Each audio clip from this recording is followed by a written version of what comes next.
Okay, we are live. All right, awesome. And you know what, Geoff? I'm going to make sure that I pronounce your name properly. Geoff Girvitz? It's just that simple. Okay, it's that simple. Sometimes these seem simple and they're not. Yeah. It's usually the first name that gets, I get Geoffs and Gophs and weird things. That's very odd, very odd. But we're here today talking about single parents and wellness, fitness, and finding ways to fit that into your day without driving yourself crazy and thinking that you have to go and spend an hour at the gym or spend an hour really doing any kind of physical activity. And Geoff here is a fitness trainer. He's a gym owner. And he's a tiny habits coach. And what I would love for you to do is just talk to the people a little bit about your philosophy around wellness and fitness and overall health. Okay, that's big. I'll say this. Okay, I will tell you a story. How about this? When I was a young lad of 16 or so, I was not an athletic kid. A lot of my colleagues were star athletes who kind of found their way into this, but I was really uncoordinated. I was not athletic or in touch with my own body. And I said, I got to do something. So I started martial arts and I immediately fell in love with it. And I would bike down. I would train for 2 or 3 hours a day, 5 days a week. And I remember maybe 9 months, a year in, thinking this is the hardest I've ever worked at anything. And what I realized now, looking back, was that was the hardest I was ever capable of working at anything. I needed that movement component in my life. I am, ADHD or in that,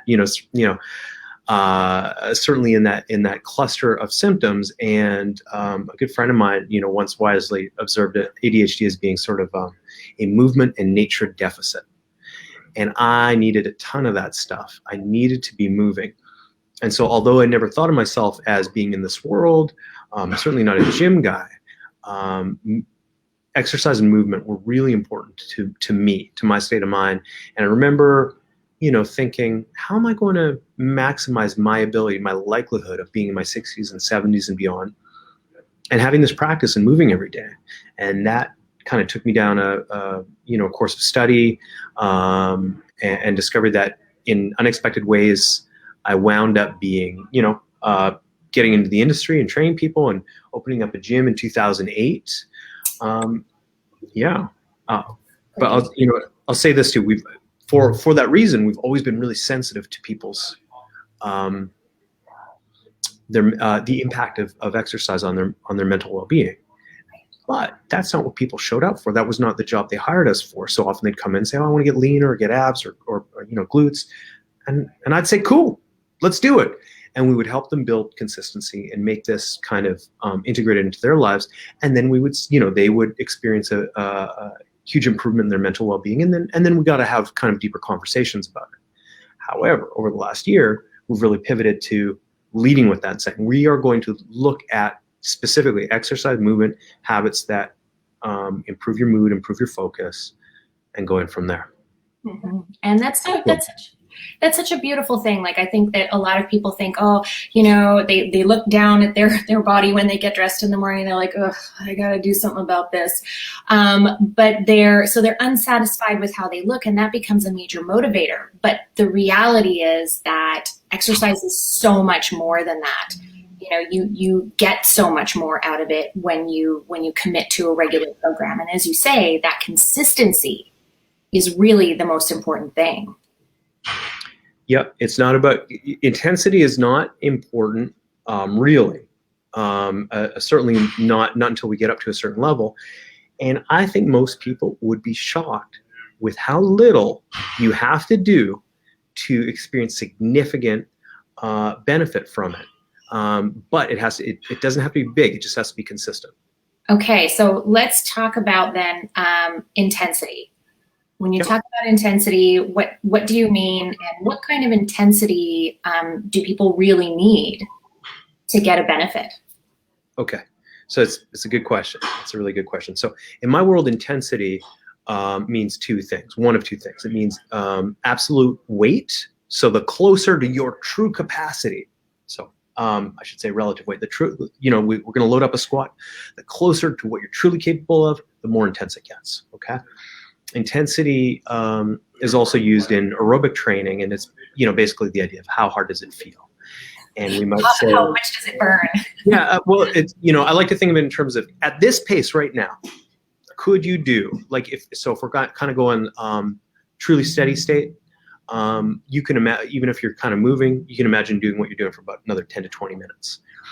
If or you would say that if I asked you, if on another level, I'd say, hey, how much do you have left? You might say, I don't know, 10 to 20 seconds. And at the highest level, I would ask you that, and you would just give me a mean expression because you cannot talk right now. You're hanging on by your fingernails. I'd be cursing you, shaking. Yeah, inwardly you'd be swearing on me. Yeah.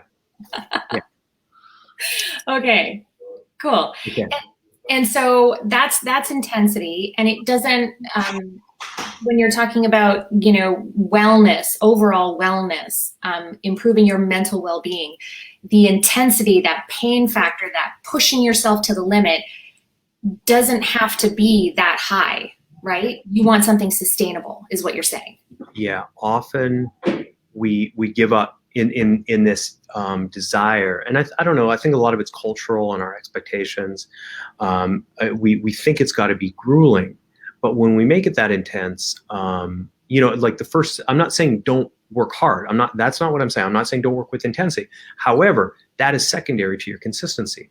And if you're compromising your consistency to get there, it's kind of backwards. Okay. So I would say this. My advice would be every time you show up, you have to allow yourself the opportunity to become somewhat physically uncomfortable and somewhat mentally uncomfortable or emotionally uncomfortable. There's got to be an element of challenge, both here and here. Okay. It doesn't have to be astronomical.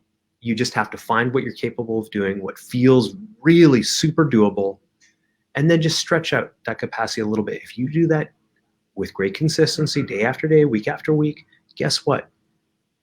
You will always be moving forward, because physiology, the nature of it is we have to insert a stress, and that is your prompt for adaptation. That being said, there's some days you are redlined. You are out of your adaptive capacity. You don't have anything else to give. Guess what? Just show up. Do an easy one. It does not matter, because even more, I talked about how consistency is up here, is your top, and then we have intensity. But today is super important. Your next workout is even more important. It's a higher priority. So whatever you can do to maximize the likelihood of your next workout is exactly how you want to be thinking about it. That's great. And yeah, that consistency is so important. And I know that I go to yoga a couple times a week, and there are days when I don't want to go, frankly, but I signed up and I said I would go. And it is one of my consistent fitness practices for myself. And it's also a mental wellness practice for me, right? That's just the reality. I feel better. My afternoon goes smoother after I've gone and done that lunchtime yoga. So yeah. I want to talk a little, since you mentioned it, I'd love to talk about time, because that's sort of the focus here, right? We've got a bunch of folks who are really time crunched. I see it all the time. I don't know how to squeeze it in. I don't know how to make exercise part of my routine. So what are, what is kind of the amount of exercise that a person can do? Like, how can they fit this into their day without it taking up astronomical amounts of time? That was a really long-winded question. But it's an important one. It's an important one, because I think for a lot of people, it's not a question of desire. I don't think I have to sell anybody on, being healthier or more energetic or more at home in your own body. Okay, that's pre-factory installed. So the question is, how do we get it done? And so think of it this way, in terms of minimum time investment. Okay, we can talk about what that is, but maybe that's not the best place to start. I think what you have to realize is, if we looked at the longest lived people in the world, none of them are gym rats. These are just places where people have high requirements for daily activity. It's just the way of living your life. If you're on this mountain in Sardinia, going up and down is physical work, right? If you're forever out in the field, moving stuff around, helping your neighbors, there's a lot of physical activity that just comes and so it's an environmental design, right? So for most of human history, we have done everything we can to reduce the need for physical labor in our lives. It was, for most of our shared history, overwhelming, way too much, more than we could handle. So we got so good at it, certainly a lot of us, I live in the city, right, that it is possible now, in what would have been incredible thing for your ancestors to behold, to go through a typical day with little or no physical effort and do just fine, right? So now we have to come full circle and imagine a world where we re-engineer movement into our lives. So again, it doesn't have to be super intense exercise. It can be low intensity movement, right?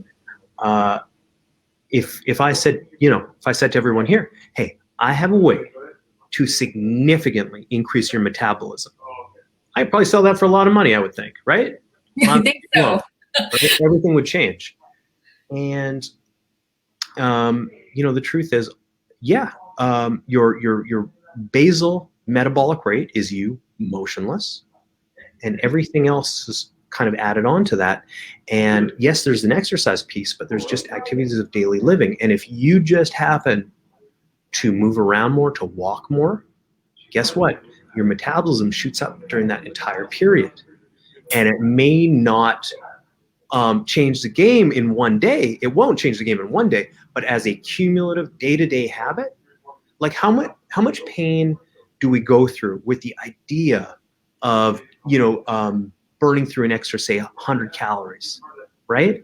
What does that like to take a workout from casual to, and then add another 100 calories of burn over, say, an hour, is awful. It's really challenging.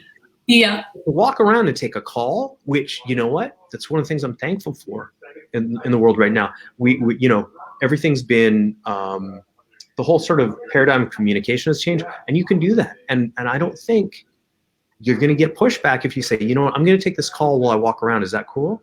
And generally speaking, people are pretty open to it. And I would question, I mean, there are going to be exceptions to the rule, but I would question if that were the standard in place, right? And if you're on the phone, they won't even know. Yeah, most of the time they won't even know. So I would say this, right? Imagine that Inception style. We can bend and twist your reality in any way you want, and we would just say, okay, well, your bathroom is at the top of this steep hill, and your kettle or your coffee maker, oh man, you gotta jump up all these steps to get there, right? We wouldn't have to design an exercise program for you. We wouldn't have to do anything. Your daily activities would just take care of that for you. So because that's harder, one of the things we can do is just look for opportunities for low intensity movement. But the other thing we can do is layer in what we call micro workouts. And a micro workout is anywhere from 30 seconds, I like 30 seconds is a good heuristic. Let's stick with that. So generally speaking, it doesn't really add a lot of time to what you're doing. It might even be interstitial. I might decide, now it helps to have a 4-year-old in the house, but I might decide that when I go down the hall, instead of walking, I'm going to crawl, right? I might decide I'm going to, after I, so a tiny habit, coming back to tiny habits, might be after I, start the coffee process, whatever that may be, I will do at least 2 squats. Okay, I can do that. And again, don't worry about what do I get out of that? How many calories do I burn? How much, how is that supposed to do anything? Just put that aside for a hot second, okay? And then just say, could I do that? Does it fit? And if you get really good at layering micro workouts into your day, again, you are substantially increasing, over time, just what it is like to be a day in the life of you from a physical perspective. Doesn't mean You can't add exercise. It doesn't mean you can't do any other things. But I would say if you are feeling like, oh, I don't know where to go with this, or like how to start, or I don't have the time, see if you can be really consistent with easy stuff. Yeah. So what I'm hearing is there's a perspective shift, right?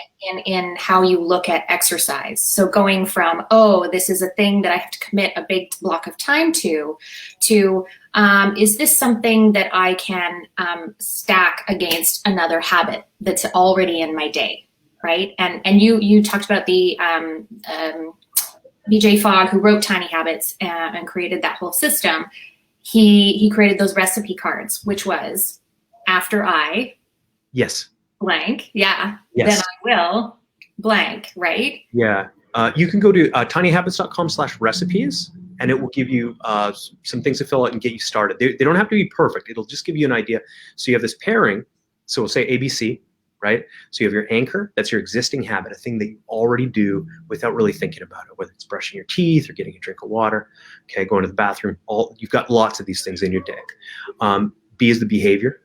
Okay, so that's our new tiny habit that we're going to put on. It doesn't have to be exercise, right? I'm speaking about a particular flavor, but it could be I will fill my glass with water, right? It could be I will read one sentence of a book, or I will open a book. And again, people go, well, what's the point of that? You can always do more. You have the option of doing more, but what you're doing is the practice of saying this thing. And BJ would describe it as nurturing the roots of the plant every single day. Finally, the C. So we've got anchor, behavior, and then C is celebration. You're doing a good thing. It's a beautiful thing. You are making a vote. You're casting a vote for the direction you'd like to live your life and what your values are. You celebrate it, and that can be big and it can be effusive. I'll sometimes say yes, or high five. Some people are big, right? I'm not that big. Usually the hardest part about all this for people is the idea of celebration. But first of all, it can be as small as a smile. You can start to smile. You can smize or whatever, right? If that works, okay.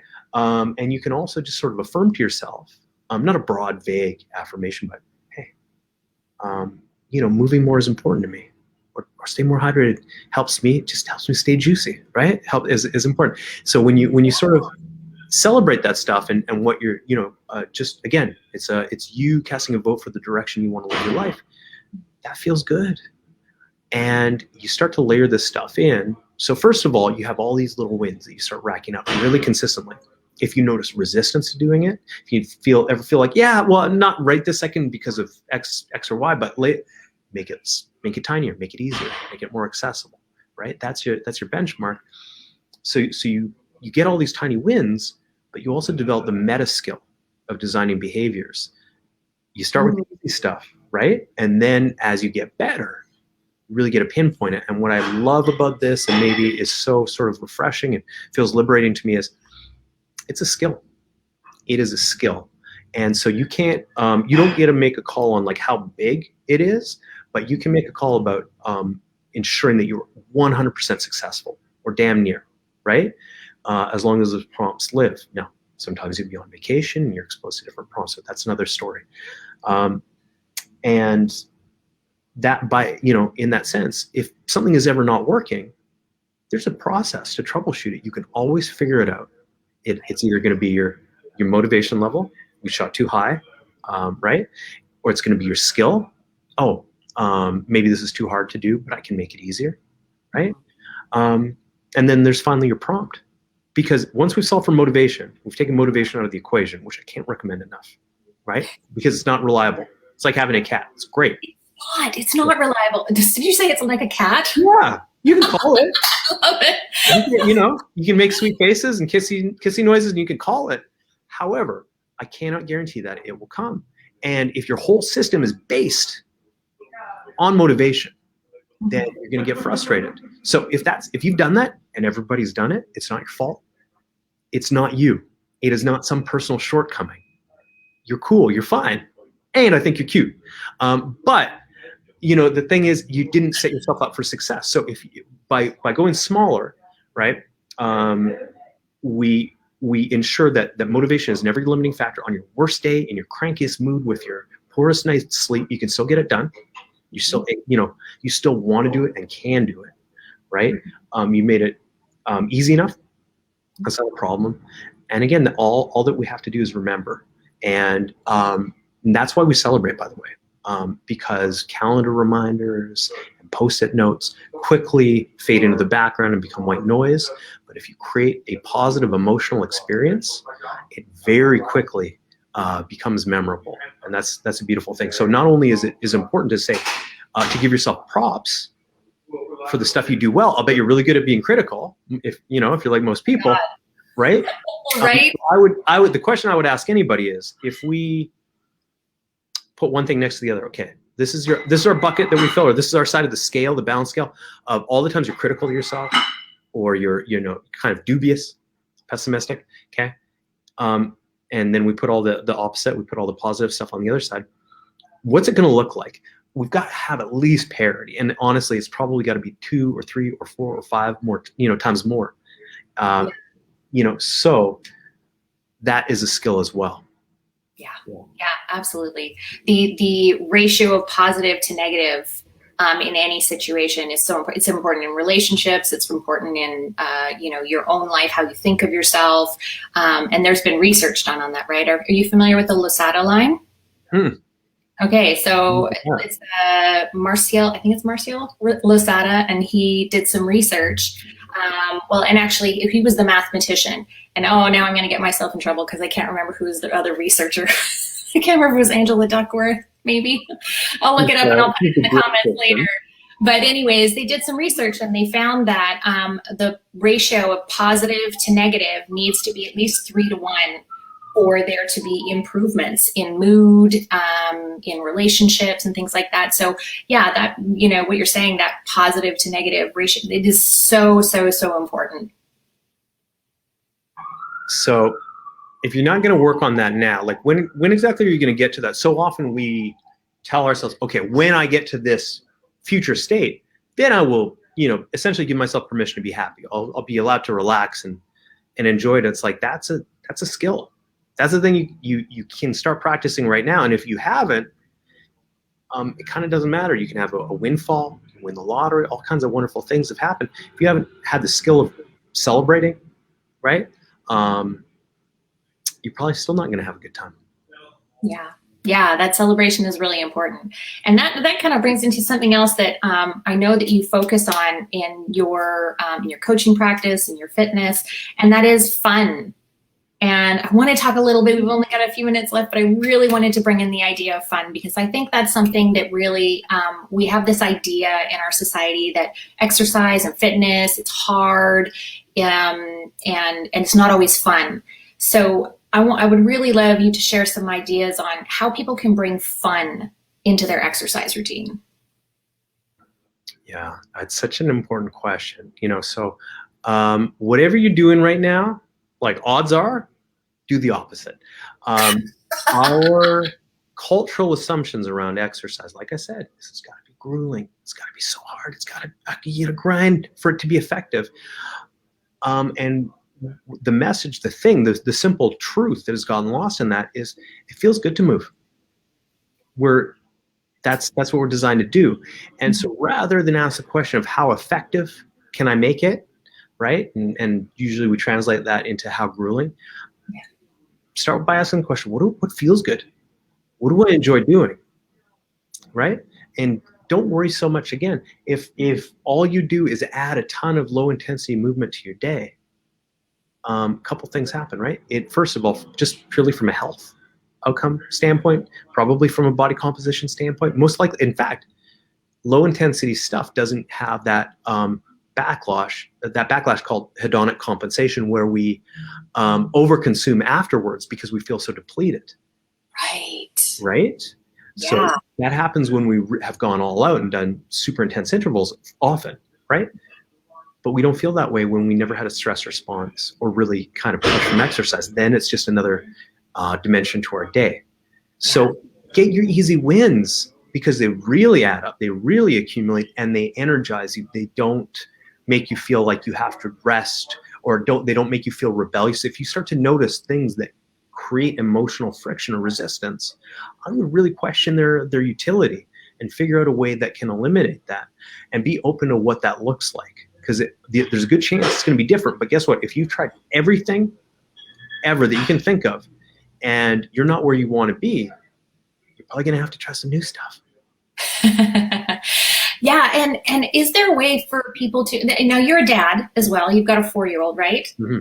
Yeah. So, how do you balance? I mean, I've got some people in my audience who are 100% or majority parents, and they don't have anybody else. They can't, they can't escape their kids.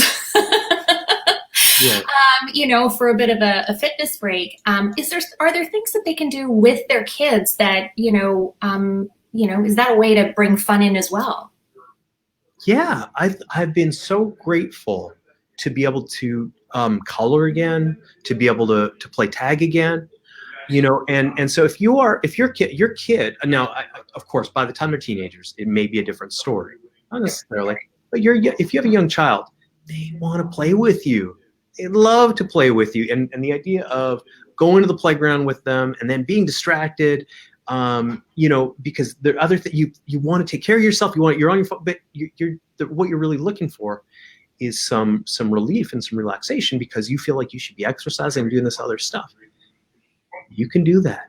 And I could go on and on about different ways to play. Like if, I'm proud to say I can outrun a 4-year-old boy. So you know what? When I chase him, I go in zigzags. I just move more. When he's in the playground, I follow him around. There have been days where all I've done is follow him around at exactly the same speed and the same movement. I follow him. If he pauses or spins, I do that. I'm always behind him. I'm always the same distance behind. He feels engaged. He's being chased. We're laughing. And I'm moving. And again, I don't need to make this into a miraculous workout. I just need to be something that I feel good about, that is regenerative, right? That connects to my son.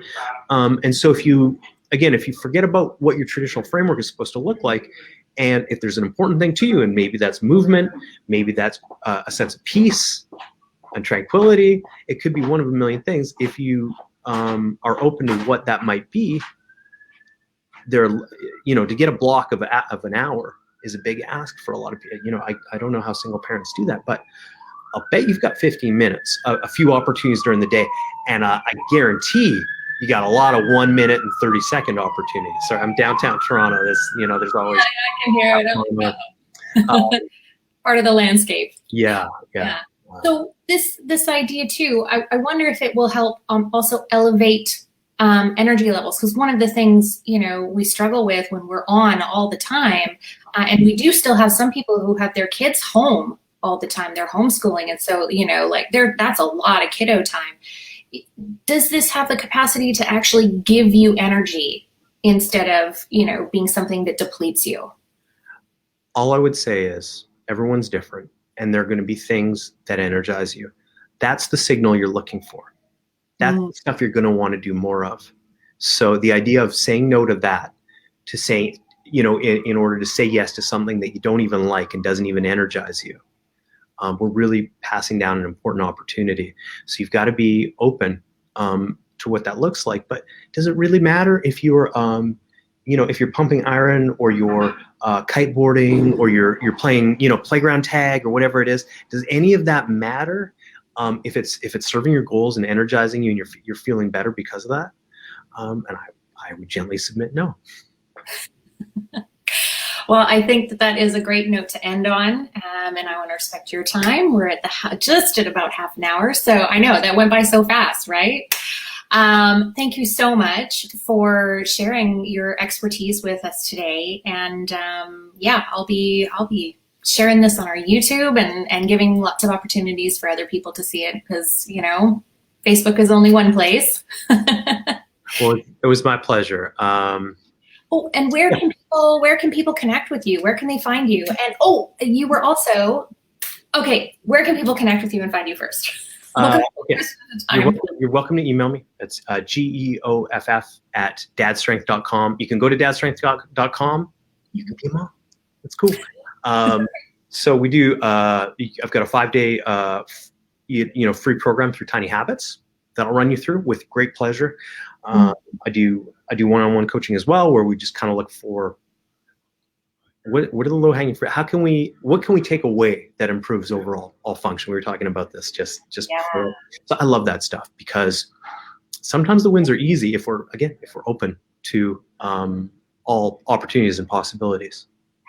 Yeah, absolutely. And you also have a program coming up very shortly, correct? Yes. So we'll run our next cohort at the end of March. It's called Physical Presence.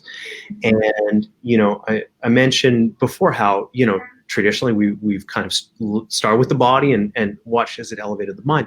So now I think, because people are so aware of, stress and what's, maybe some standard physical practices that are missing in their lives, we ask the question of how can we use exercise and movement to elevate your mental well-being, your mood and your focus. So we built a whole program out for that, and it starts with a lot of tiny habits concepts and micro workouts, and we help you design those, and that over time builds into more structured exercise programming. But we build it from the bottom up, always asking that question, right? What fills your bucket? What is inherently enjoyable? What fits? And you can be, what can you be consistently successful with? And then everything builds organically from there, as opposed to starting with a workout, starting with a meal plan, all the stuff we traditionally do that we don't follow because it was never a perfect fit for you. It was never tailored.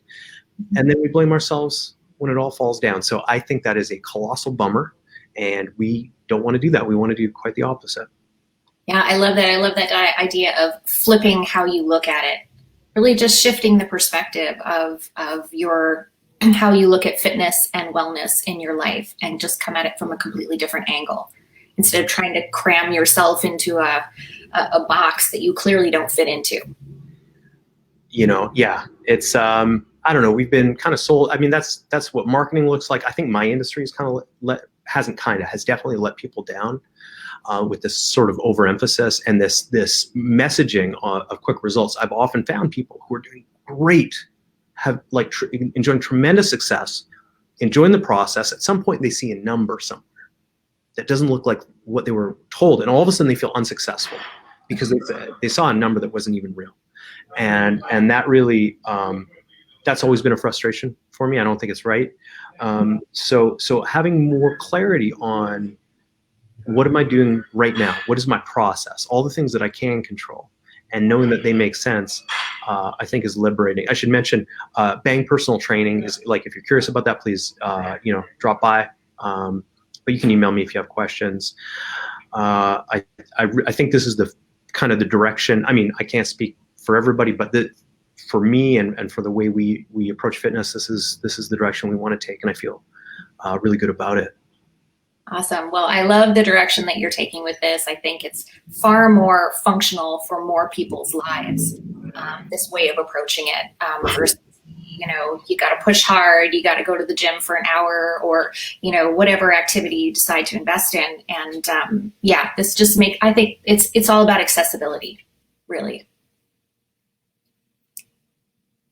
Okay. Well, no, I was just going to say thanks for having me on. Yeah, awesome. And and I'm you all know where to find me. This is Single Parent Empowerment Coach, and I'll have one of these interviews every week. This is what I'm planning out, so I'm very excited about that. So have a fantastic day. Thank you very much. You too.